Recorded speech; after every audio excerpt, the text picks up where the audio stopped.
ইসলামী শরীয়ত অনুযায়ী প্রতিটি মানুষের সাথে সার্বক্ষণিক দুজন ফেরেশতা নিযুক্ত থাকেন। আমাদের ছায়ার মতো অনুসরণ করেন এই দুই ফেরেশতা। কিন্তু একজন মানুষের মৃত্যুর পর এই দীর্ঘদিনের সঙ্গী আল্লাহর নিযুক্ত দুই ফেরেশতা কোথায় যায়? বিস্তারিত থাকছে ডেস্ক রিপোর্টে। ইসলামী শরীয়ত অনুযায়ী প্রতিটি মানুষের সাথে সার্বক্ষণিক দুজন ফেরেশতা নিযুক্ত থাকেন। আমাদের ছায়ার মতো অনুসরণ করেন এই দুই ফেরেশতা। কিন্তু একজন মানুষের মৃত্যুর পর এই দীর্ঘদিনের সঙ্গী আল্লাহর নিযুক্ত দুই ফেরেশতা কোথায় যায়? ইসলামিক বর্ণনা অনুযায়ী যখন মানুষ দাঁড়িয়ে থাকে, ফেরেশতারা তার দুই কাঁধে অবস্থান করেন। যখন সে বসে, তারা ডানে ও বামে সরে আসেন।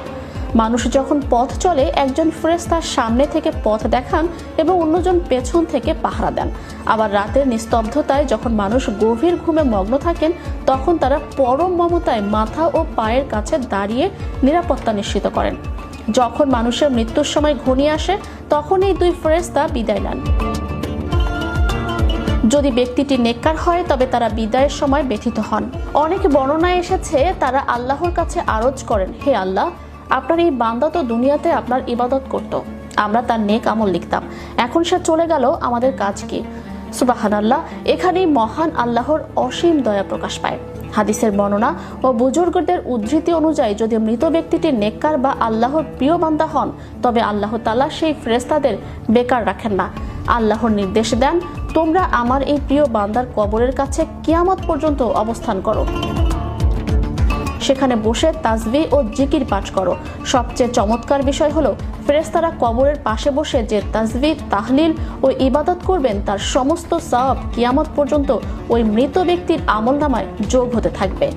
কবরের নিঃসঙ্গ জীবনে এর চেয়ে বড় পাওয়া আর কি হতে পারে? বিপরীতভাবে যদি কোনো বদকার বা গুনাহগার ব্যক্তি মারা যায়, তবে ফেরেশতারা তার আমলনামা নিয়ে অত্যন্ত বিষণ্ণ মনে ফিরে যান। তারা আল্লাহর কাছে সেই ব্যক্তির পাপের সাক্ষ্য দেন এবং কিয়ামত পর্যন্ত আল্লাহর কাছে অভিশাপ বা দুঃখ প্রকাশ করতে থাকেন। এটি আমাদের জন্য এক সতর্কবার্তা, আমরা যেন আমাদের সঙ্গীদের জন্য ভালো স্মৃতির কারণ হই। আমাদের কাঁধের এই নীরব সঙ্গীরা কেবল আমাদের কাজের সাক্ষী নন, বরং আল্লাহর আদেশে তারা মুমিনের শেষ ঠিকানায় এক পরম বন্ধু হিসেবে আবির্ভূত হতে পারেন।